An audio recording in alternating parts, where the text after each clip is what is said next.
नमस्कार, आइब्स 24 के खास कार्यक्रम सेलिब्रिटी टॉक में आपका बहुत बहुत स्वागत है। और इस बार का सेलिब्रिटी टॉक बहुत पावरफुल रहने वाला है, क्योंकि इस बार हम एक ऐसे शख्सियत से आपकी मुलाकात कराने जा रहे हैं जो वर्ल्ड के 15 पावरफुल लोगों में से एक है। जी हाँ, आप देख रहे हैं मनोज चोपड़ा, जो कि वर्ल्ड के सबसे पावरफुल 15 लोगों में से एक है, जिनसे आज हम मुलाकात कर रहे हैं। मनोज जी, बहुत बहुत स्वागत है आपका। और बहुत लंबे समय बाद आपसे मुलाकात हो रही है। बहुत बुरा वक्त बीता है कोरोना काल में, जिसमें बहुत सारी इस तरह की एक्टिविटी बंद थी, लेकिन फ़िलहाल आपने फिर से एक नई शुरुआत की है।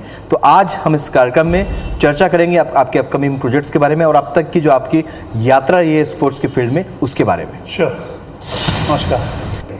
क्योंकि आज हमारे इस कार्यक्रम में हम ये जानने की कोशिश करते हैं जो हमारे सेलिब्रिटी हैं वो किस लेवल से और किस तरीके से इस फील्ड में आए हैं।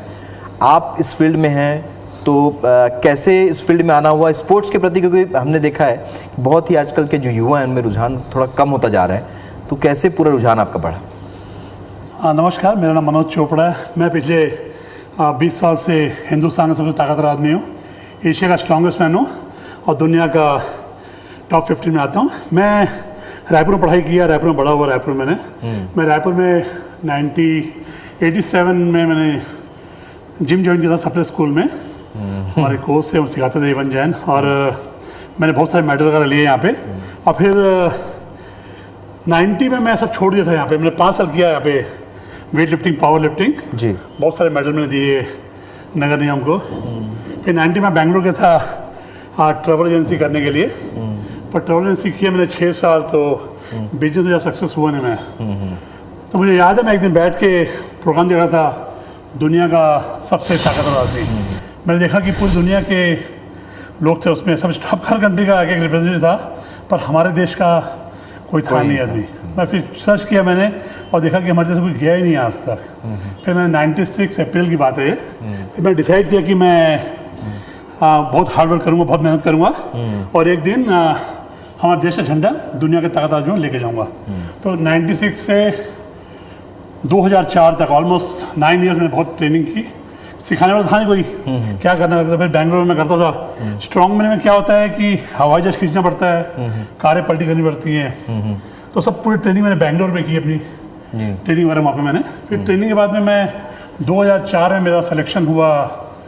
मुझे ऑस्ट्रिया से लेटर आया कि मनोज आपको पार्टिसिपेट करना है वर्ल्ड स्ट्रॉन्गेस्ट मैन में, क्योंकि उन्होंने जो बताया था मुझे कि कंपटीशन में क्या क्या चीज़ करना पड़ता है, वो ऑलरेडी मैंने कर्नाटक में मीडिया के सामने में कर चुका था। ओके, क्योंकि यहाँ तो कंपटीशन होता नहीं। फिर मैंने मीडिया के सामने किया, मैं पूरा उनको रॉ वीडियो भेजा था उनको। फिर उन्होंने मेरा सिलेक्शन किया। फिर मैं गया था कनाडा, और जब कनाडा गया तो वहाँ जाके मेरा 219 देश के लोग पार्टिसिपेट करते हैं, तो मेरा रैंक 14वां रैंक आया था दुनिया के ताकतवर आदमियों में। पर मुझे बहुत खुशी थी। मेरे को वहाँ पे ऐसा था कि अगर मैं हार भी जाऊँ तो प्रॉब्लम नहीं है। एटलीस्ट ये था कि मुझे कि मेरे देश का, हमारे देश का झंडा पकड़े मैं खड़ा था वहाँ पे। वाह वाह। तो I was very proud of that कि मैं यहाँ तक पहुँचा हूँ। मैं बहुत कोई प्रॉब्लम नहीं करते। लेकिन मनोज जी, आप जो काम कर रहे हैं, देखा जाए तो वो काम ऐसा है कि जिसमें आपको बहुत ही संयमित होने की, अनुशासित होने की तो ज़रूरत है ही है। साथ ही ये भी हमने देखा कि इस काम के लिए बहुत ज़्यादा पैसा इसलिए चाहिए क्योंकि आप अपनी स्टेमिना और अपना पावर जब बढ़ाते हैं तो आपको आपके खान पान में बहुत ज़्यादा ध्यान, डाइट में बहुत ज़्यादा होता है। तो वो फिर कैसे पॉसिबल है? क्योंकि अभी जो बहुत सारे यूथ हैं वो इस फील्ड में आ रहे हैं, या जिमिंग करते हैं या पावर वेट लिफ्टिंग करते हैं, उनके लिए बहुत महंगा ये शौक साबित होता है। हाँ, पर आजकल मैं तो पंजाबी फैमिली से हूँ, तो मोस्टली मैं घर में पंजाबी खाने बनता है, कुछ स्पेशल बनता नहीं। अच्छा। पंजाबी खाना वैसे रिच होता है खाना। अच्छा। मैं स्पेशल डाइट लेता नहीं हूँ, सिंपल खाना खाता हूँ घर में। और जब ट्रेनिंग होती है, जब कंपटीशन होता है, उसके लिए मैं 1-2 मंथ स्पेशल जूस, फ्रूट्स, दूध सब ज़्यादा लेता हूँ। और मैंने अपनी ज़िंदगी में आज तक ना शराब, ना सिगरेट, ना कोई नशा आज तक नहीं किया मैंने। मतलब नशे से दूर रह के 100%। और सामान्य खान पान करके भी कोई इस लेवल पे पहुंच सकता है जिस लेवल पे आप पहुंचे हैं। लेकिन ये जो आप करते हैं, पावर शोज जो करते हैं, ये पावर के साथ साथ इसमें कोई एक तरीके से एक ट्रिक है या एक तरीके से एक प्रैक्टिस है जो होना ज़रूरी है। तो आपको नहीं लगता छत्तीसगढ़ में उसका स्कोप भी नहीं है? कोई ट्रिक तो है नहीं। जैसे कार है, छोटी कार थी मारुति 800, 800 किलो जाना है, क्या ट्रिक करोगे यूज़? नहीं, लेकिन उसको टेक्निक, ट्रिक से मतलब मेरा टेक्निक है, वो एक टेक्निक होती है। जब हम कार उठाते हैं पूरा, even the chin works for that, like how you are sitting down, कैसे बैठ रहे हो, कैसे उठ रहे हो। पूरा थोड़ी सी मिस्टेक करोगे तो you will break your back और knee something. Yes yes. So the technique is there उसमें पूरा कि कैसे बैठना है, कैसे उठना है। और more than that the will power and मेरे में एक वो पागल बोलते हैं जुनून होता है, पैशन वाज देयर, बिल्कुल, कि मेरे देश को झंडा लेके जाना है। मुझे बिल्कुल भी इंटरेस्ट था कि मेरा रैंक क्या आएगा, मुझे ये इंटरेस्ट था कि उस फील्ड में हमारे देश का झंडा होना चाहिए करके। बिल्कुल। यहाँ पर अहम बात यहाँ पर मनोज जी ने कही है सभी युवाओं के लिए कि जुनून होना बहुत ज़रूरी, जिससे हर काम में जुनून की ज़रूरत होती है। ये जो काम कर रहे हैं मनोज जी, आप भी कर सकते हैं अगर आपके अंदर जुनून हो और उस तरीके की गाइडलाइन मिले, तैयारी हो। 100%। तो मनोज जी, चूँकि अब एक बहुत लंबा समय बीता है, बुरा समय कोरोना काल के बाद, इस दौरान तो काफ़ी एक्टिविटी नहीं हुई। आपने भी जो वर्ल्ड के बहुत सारी तैयारियां जो आपने कर रखी थी, वो भी शायद इसी वजह से शायद 100% सब पूरा बंद था 2.5 साल। लेकिन अभी आप किस तरीके से, क्योंकि आप लास्ट टाइम जब आपसे चर्चा हुई थी आपने बताया था WWE के लिए भी आपने प्लान किया था। मैं रेसिंग के लिए किया था, फिर मैं रेसिंग छोड़ दिया क्योंकि मैं ज़्यादा कॉन्सेंट्रेट वर्ल्ड स्ट्रॉन्गमैन में कर रहा हूँ, क्योंकि इसी में करूँगा मैं फिर से वही। तो अभी इस साल फिर दिसंबर में कॉम्पिटिशन है, उसमें तैयारी कर रहा हूँ अभी मैं जाने के लिए। ये जो आप करते हैं ये कॉम्पिटिशन सारे क्या इंडिया में भी होते हैं? नहीं, इंडिया में कोई है ही नहीं, खाली मैं ही अकेला इंडिया में ओके पार्टिसिपेट करने के लिए। उसके लिए पूरा यू हैव टू क्वालिफाइड, जो चीज़ें होती है, कार उठाना, 2 कारों को रोकना और 4 ट्रकों की खींचना, वो सब मैंने किया हुआ है। तो पूरी भेजना पड़ता है अपना वीडियो पर कि मैं ये सब कर चुका हूँ यहाँ पे। मीडिया के साथ करना पड़ता है सब चीज़ें, उनको रॉ फुटेज भेजना पड़ता है वर्ल्ड लेवल में। तो मैं सब किया था उनके लिए। तो आप ऐसा कर करके आप अपने आप में एक पूरी यूनिवर्सिटी बन चुके होंगे। आपने सारी प्रैक्टिस आपने की है, खुद से तैयारियां की है, सब चीज़ आपने किया है। अभी जो यूथ जो है, मान लो आपको देख के जो इंस्पायर होते हैं, बोले हमें भी मनोज चोपड़ा के जैसा पावर शोज करना है जिसमें हमको रॉड मोड़ देना है, हमको कार को उठा देना है, 2-4 कारों को खींच देना है, ट्रक को खींच देना है, ये अगर वो करना चाहें तो फिर वो क्या करना होगा उनको? ये ऐसा नहीं कि मैं कर रहा हूँ तो जरूरी, उन सबकी अलग गिफ्ट है। आप अभी आए हो टीवी से, you are one of the best TV channel, best anchor you are there only. So thank you. हर लोग का अपना अपना गिफ्ट होती है कि कौन आदमी किस फील्ड में जाएगा। बहुत सारे लोग होते हैं, कितने हर जगह जिम में आजकल लोग फिटनेस का बहुत ज़्यादा ध्यान रखते हैं, क्योंकि हमारा जो खाना पीना बहुत सारे केमिकल्स हैं, so much pollution there, people they are going in depression, बहुत सारी चीज़ें हो रही हैं। सो मैं बोलता हूँ जिम जाना बहुत जरूरी है, जिम जाना चाहिए आदमी को, अपने हेल्थ का ध्यान रखना चाहिए। और अगर मन बनाए कि मुझे ये करना है, जैसे मेरा विल पावर बहुत स्ट्रांग है। आप मुझे बोलोगे यहाँ से एयरपोर्ट जाना है, आधे घंटे रास्ता है, पर मेरे से 20 मिनट है, पर मैं दूंगा नहीं, छोड़ूंगा नहीं, मैं पक्का कोशिश करूंगा, क्या पता रोड एम्प्टी मैं पहुंच जाऊँ वहाँ पे। तो will power is very important, will power होना चाहिए। और मैंने आज तक पूरी दुनिया 10 बार मैं पूरी दुनिया गोल घुमाऊँ, और मैं देखा है कि जितना टैलेंट हमारे इंडिया में लोगों में है कहीं भी नहीं है। खाली हमारे में क्या है, थोड़ा सा गवर्नमेंट थोड़ा सपोर्ट करना है, तो पुशअप करेंगे तो बहुत अच्छे लोग यहाँ पे, बहुत टैलेंटेड लोग यहाँ पे, बिल्कुल देखा है। बिल्कुल। और कहीं ना कहीं हम हमारे इंडियंस में एक बात और होती है कि कहीं कमतर आंकते हैं कई बार अपनी चीज़ों को। वर्ल्ड लेवल पे जो आप काम कर रहे हैं, उस स्टेज पर जब जाते हैं, उस लेवल पे जब जाते हैं, तो उनको लगता है क्या पता वो वर्ल्ड के सामने, ये इतनी बड़ी कंट्रीज़ के जो स्पोर्ट्समैन उनके सामने कर पाएंगे या नहीं कर पाएंगे। इसको भी हमको मेंटलिटी और साइकोलॉजिकली तैयार होना पड़ेगा। मैं जब गया था वर्ल्ड स्ट्रॉन्गेस्ट मैन के लिए, मैं बता रहा हूँ आपको, जब 219 देश के लोग थे वहाँ पे, पर मेरे दिमाग में एकदम फ्री माइंडेड था, क्योंकि मुझे ना मेडल पक्का चाहिए था, पर मुझे बहुत, मेरा शुरू से लक्ष्य रहा, मेरा लक्ष्य था कि इंडिया का फ्लैग लेके जाना है। जब मैं वहाँ पे गया, मेरा ये था कि मैं बेस्ट कर रहा, मेरे मन में एक ही चीज़ और थी, अगर मैं आज बेस्ट नहीं किया यहाँ पे तो आई एम नॉट डिसअपॉइंटेड, मैं बुरा नहीं मानूंगा, मुझे किसी को बोलना नहीं है, मैं यहाँ पे आया हूँ और मैं अपना बेस्ट दूंगा, best of best I will do today. अगर मैं फेल होता हूँ आज यहाँ पे, no problem, I will go back to my country, मैं फिर से प्रैक्टिस करूँगा। अभी मेरा रैंक 14th रैंक है, नो प्रॉब्लम, सब मैं पूरा कोशिश कर रहा हूँ, मैं फिर जाऊँगा इस साल। और मेरे एक ही खाली एम है कि जो 14 में जो 4 है वो निकल जाए। बिल्कुल बिल्कुल, हमारी शुभकामनाएं आपके साथ हैं। वही कर रहा हूँ मैं पूरा भी। बिल्कुल। लेकिन एज कितना फैक्टर है, क्योंकि आप बहुत समय से कर रहे हैं, अब क्या एज भी इसमें काफ़ी मायने रखता है? अगर आपको आगे बढ़ना है तो हो सकता है लगता होगा कि शायद अब समय कम बचा है, एज हो रही है। जब मैं वर्ल्ड स्ट्रॉन्गमैन में गया था, मुझे याद है, और 2004 में जब पहली बार हमारा हुआ था वर्ल्ड स्ट्रॉन्गेस्ट में, तब मैंने कार को पलटाया था, तो मुझे 14 सेकंड लगे थे कार पलटाने में। ओके। और अभी मैं करता हूँ, अभी मुझे 6 सेकंड लगते हैं। अच्छा, तो समय के साथ आपका ये जो practice is very important, and as नहीं होता, okay, till you are strong you do. अच्छा, जब तक आपने ताकत करते रहो। और बहुत सारे लोग हैं बैंगलोर में, ट्रेन कर रहा हूँ 2-3 लोगों को। Okay, and they should go and एक बहुत बड़ी बात यहाँ पर मनोज जी ने कही है कि एज कोई मायने नहीं रखता, आपकी एज कोई भी हो, बल्कि उन्होंने तो ये कहा कि अब एज बढ़ने के साथ उनकी प्रैक्टिस और पावर भी वो फील कर रहे हैं कि उनको ज़्यादा महसूस हो रहा है। 100%, आधा भी नहीं, आधा से भी कम। पहले 14 सेकंड कहाँ पे है और 6 सेकंड कहाँ पे है। बिल्कुल, मतलब समय के साथ इन्होंने प्रैक्टिस के साथ और इम्प्रूवमेंट किया है और ये बहुत मायने रखता है। अगर लोग ये सोचते हैं कि एक एज के बाद आपकी उम्र के साथ आपका पावर कम हो जाएगा या आपको शारीरिक परेशानी हो सकती है, तो ऐसे लोगों को बहुत बड़ा मैसेज है।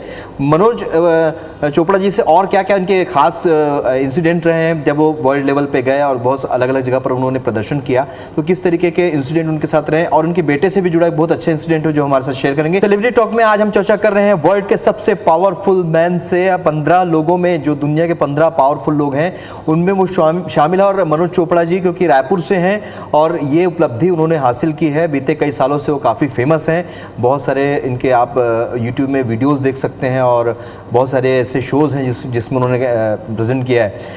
फिलहाल और उपलब्धियों की बात करते हैं। मनोज जी, एक लंबा समय आपने इस फील्ड में किया है, क्योंकि आप न केवल भारत में बल्कि वर्ल्ड लेवल पे बहुत से ऐसे काम कर रहे हैं जिससे लोगों को इंस्पिरेशन मिले, स्पोर्ट्स से जुड़ने के लिए, जिससे लोगों को इंस्पिरेशन मिले नशे से दूर रहने के लिए।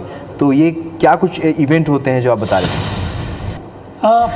स्ट्रॉन्ग मैन बनने के लिए मैं बता दें 5 चीज़ें होती हैं। नंबर 1 हवाई जहाज खींचना, नंबर 2 कार को रोल करना, नंबर 3 जो बड़े टायर होते हैं 500 किलो के उसको फ्लिप करना, और नंबर 4 होता है ऐसे टेबल होते हैं 5 टेबल 150 से 250 किलो के पत्थर होते हैं, उठा के टेबल में रखना पड़ता है। ये सब चीज़ें होती हैं करने के लिए। देन उस जितने स्ट्रॉन्ग मैन होते हैं सब लोग करते हैं, पर उसमें देखते हैं कि सबसे ज़्यादा कम टाइमिंग में कौन करता है। ठीक है। तो मेरा जो टाइमिंग था फर्स्ट टाइम उसमें मुझे 14th रैंक मिला था। किया सबने कुछ था, खैर टाइमिंग का होता है। और नंबर 2 मैं अकेला हूँ पूरी दुनिया में जो 3 चीज़ें करता हूँ। नंबर 1 मैंने जो ESPN जो वर्ल्ड स्ट्रॉन्ग मैन होता है उसमें मैं पार्टिसिपेट करता हूँ, उसमें इंडिया का मैं खेलता हूँ मैं। नंबर 2 मैं रेसलिंग भी मैंने की हुई है, कैलिफोर्निया में था मैं, तो मैंने WWF रेसलिंग भी की है वहाँ पे, पर ज़्यादा मैंने की नहीं, छोड़ दिया था उसको। और थर्ड है मैं बहुत सारे हैरत अंगेज कारनामे करता हूँ। बहुत सारी चीज़ें जो मेरे हाथ में कोई भी चीज़ होगी मैं तो तोड़ देता हूँ कोई भी चीज़ को। और ये मैं जो थर्ड चीज़ है हैरत अंगेज कारनामे, ये मैं जाके स्कूल कॉलेज में करता हूँ, बड़ी कंपनियों में करता हूँ मोटिवेशनल टॉक के लिए। और बहुत सारे जब मैं कार को उठाता हूँ या कुछ चीज़ें तोड़ता हूँ, बहुत सारे बच्चे आते हैं आके देखते हैं कि सोचते हैं पूरी ताकत यहाँ पे करके, तो मैं उनको बोलता हूँ कि इंडिया में या एशिया में लोग मेरे से ज़्यादा ताकतवर हैं, उनकी मेरे से ज़्यादा मसल है, they eat more than me but they can not do what I do. जो मैं करता हूँ वो लोग नहीं कर सकते।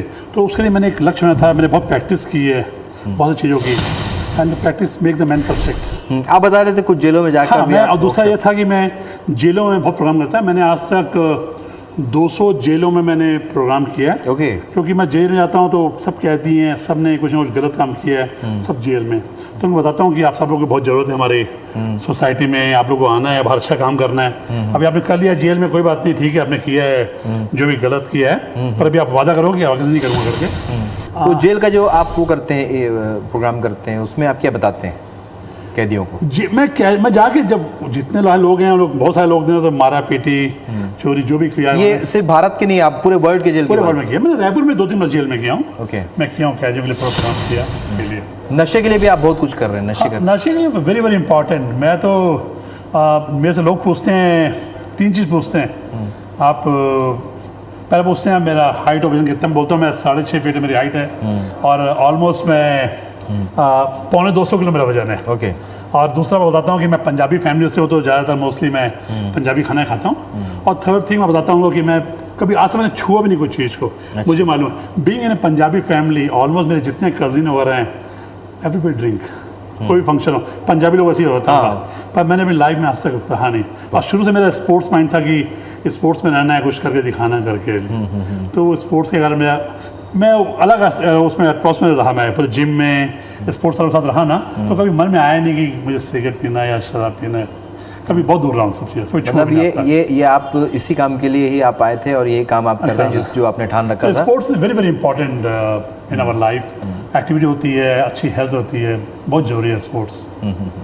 मनोज जी, कोई ऐसा इंसिडेंट जो आप शेयर करना चाहेंगे? ये शोज़ करते हैं आप, पावर शोज़ करते हैं या फिर ऐसा कोई प्रोग्राम करते हैं या फिर ऐसे कोई जहाँ पर शिविर वगैरह में जहाँ पर जाते हैं, कोई ऐसा इंसिडेंट जो हमेशा आपको मेमोरेबल हो, जहाँ पर आपको कुछ अलग देखने को मिला होगा उस पर्टिकुलर प्रोग्राम के दौरान? दो चीज़ें हैं। एक तो सिंपल था, मैं जब गया था इजिप्ट, मैं इजिप्ट में था, वहाँ पे 1 लाख बच्चे लोग के लिए पूरा प्रोग्राम था। पूरे इकट्ठा किया उन्होंने 1 लाख बच्चों को, कैरो में था, बहुत बड़े स्टेडियम में। और मैंने शो किया, शो में ऐसे ही पूरा पसीना पसीना था, like I was not comfortable. मुझे बस जाना है वहाँ से और जाके शावर लेना है, पर मुझे मालूम था वहाँ पे बिग लाइन लगी हुई है, कम से कम 70-80 हज़ार बच्चे थे। Okay. और सब लोग को मेरे से गले मिलना था। मैं कितने हज़ारों बच्चे, मैं पूरा पसीना से आया हूँ, बच्चे लोग को no problem, they wanted to hug me and kiss me. So that वो मेरे बोलते ना चैंपियन मोमेंट, लाइक मतलब best moment in the life, वो मेरे लिए वो मोमेंट था कि मैंने खाली अगर ताकत दिखाया यहाँ पे। आपकी कमाई वही थी उस समय? बहुत अच्छा फील हुआ, proud, I felt very proud. और दूसरा, उनको मालूम था कि कोई स्ट्रॉन्ग मैन है जो शो करने वाला है। मैं वहाँ बैठा हुआ सामने में, उसको मालूम था कि मैं स्ट्रॉन्ग वाला, मैं ही शो करने वाला हूँ। तो मैं बैठा हुआ था वहाँ पे और मुझे बोला कि you are from India, I said yes I am from India. He said come, ऊपर आ जाओ, हम रेसलिंग करेंगे। तो मैं बोला नहीं मुझे रेसलिंग नहीं करना, मैं यहाँ पे फाइन अच्छा हूँ करके। फिर शाम को शो चालू हुआ तो उन्हें बताया कि इंडिया स्ट्रॉन्गेस्ट मैन ऊपर आएगा स्टेज में। तो मैं आया ऊपर, मैंने शो किया, तो मेरे को देख के वो हैरान हो गया। और फिर मैंने उसको वहीं पे पूरे 5 लोग थे, मैं उनके सामने उसको बोला, तुम इसको बुलाया था कि आके रेसलिंग करो, मैं रेडी हूँ, आ जा भी करके। तो उस समय 5 लोग सामने वो हाथ जोड़ पड़ा था कि मेरे को आपसे रेसलिंग नहीं करना करके। तो that was very nice thing था। ये जो आप शोज़ करते हैं, पावर शोज़, जिसमें आप कभी रॉड मोड़ देते हैं, कभी पेचकस मोड़, पेंचेस मोड़ देते हैं, कभी बुक फाड़, डिक्शनरी फाड़ देते हैं, ये कभी ये सब शोज़ करते समय कार उठा रहे हैं, कभी आप चोट नहीं लगी? कभी आपको ऐसा नहीं लगा कि आपको लग गया और आप हो सकता हो कोई सीरियस इंजरी हो गई? नहीं, बहुत ये जो टायर, जो यहाँ पे टायर यहाँ पे जी, ये may be I don't know how big is the tyre, like tyre है ना, ये टायर का रेस हो रहा था हमारा। ओके। तो जो इजिप्ट का स्ट्रॉन्गमैन था, वो टायर वजह से उठा के पलटी किया उसने, मैं यहाँ पे था और मेरे बाजू में था, वो जैसे उसने उठा के पलटी किया, वो टायर गोल घूम गया और मेरे राइट पैर में आ गया, मैं नीचे गिर गया था न्यूयॉर्क में। और मैं सोचा कि उस दिन मेरा पैर गया और ऑलमोस्ट डॉक्टर को दिखाया तो खाली एयरलाइन क्रैक थी मेरे इसमें, और मैं 1.5 महीने तक वहाँ पे बिस्तर में था अमेरिका में।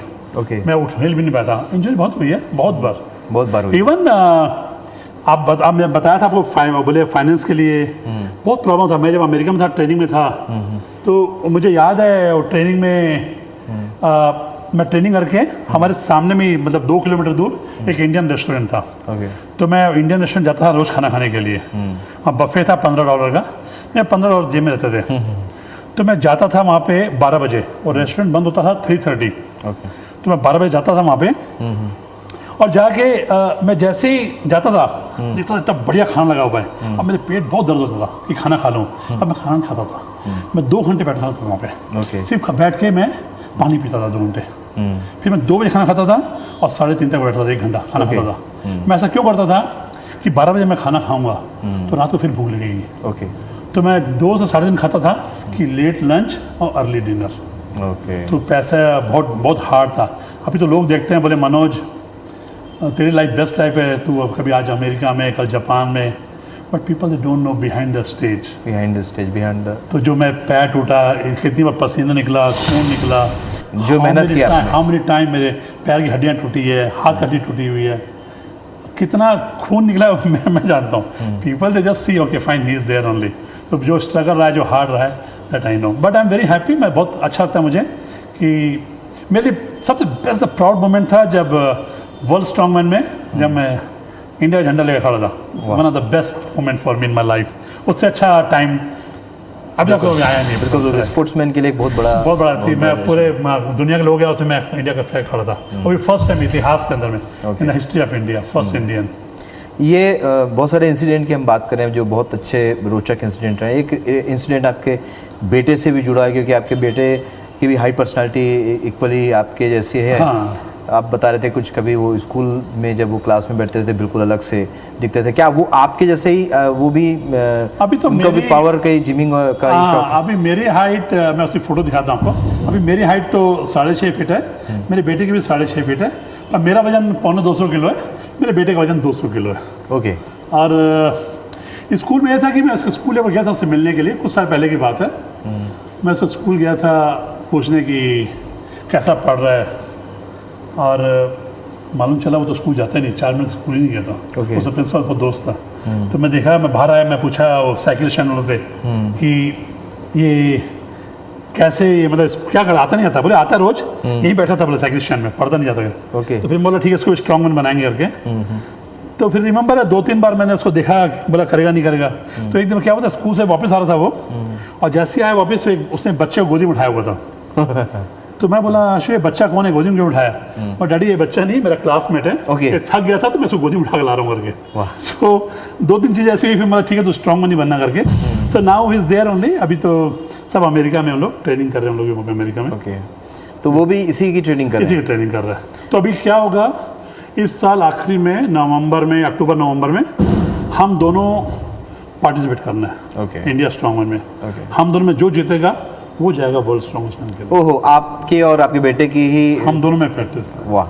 तो हम दोनों में जो जीतेगा वो जाएगा। चलिए, हमारा प्रोग्राम अंतिम दौर में है। मनोज जी चाहेंगे आप बताइए कि अपकमिंग प्रोजेक्ट्स के बारे में, जैसे कि आप बता रहे हैं कि आपको इन फ्यूचर ऐसे इंस्टीट्यूट खोलना है जो आप काम करते हैं वो लोग भी कर पाएँ या वो यहाँ के यूथ भी कर पाएँ। नशे के खिलाफ आपका जो हमेशा अभियान चलता ही रहता है, और क्या क्या अपकमिंग जो प्रोग्राम्स प्रोजेक्ट्स हैं जिस पर आप काम कर रहे हैं? अभी अपकमिंग में तो स्ट्रॉन्ग मैन का है। मैं सोचा है कि मैं छत्तीसगढ़ में खोलूँगा, रायपुर में या रायपुर पास कहीं खोलूँगा, और सिटी में नहीं होगा, सिटी से बाहर होगा, और उसमें स्ट्रॉन्ग मैन रहेंगे प्लस दूसरे जो भी और हैं जो नशे से बहुत परेशान है, जो छोड़ नहीं पा रहे, उन लोग हम ट्रेन करेंगे कैसे गिव अप करना है, उनको अच्छा हेल्थी बनवाएंगे उन लोग को। और स्पोर्ट्स वालों को, दूसरे स्पोर्ट्स वालों को स्ट्रॉन्ग बनवाएंगे। और तो पूरा प्लानिंग है ऐसा करने का। अभी देखो 1-2 साल कंपटीशन हो जाएगा, तो तैयारी चल रही है इसकी भी। तो गवर्नमेंट के साथ भी कोई ऐसी कोई डिस्कस हुई कि इस सब्जेक्ट पे? अभी तो या कितना उम्मीद करते हैं आप गवर्नमेंट को, क्या इस पर मालूम नहीं, प्रोजेक्ट बहुत अच्छा प्रोजेक्ट है, लेके जाएंगे। अब सीएम से मिलेंगे, और लगता है कि पक्का होगा 100%। चलिए। कुछ समझ होगा यहाँ पे, और पक्का करेंगे यहाँ पे प्रोग्राम।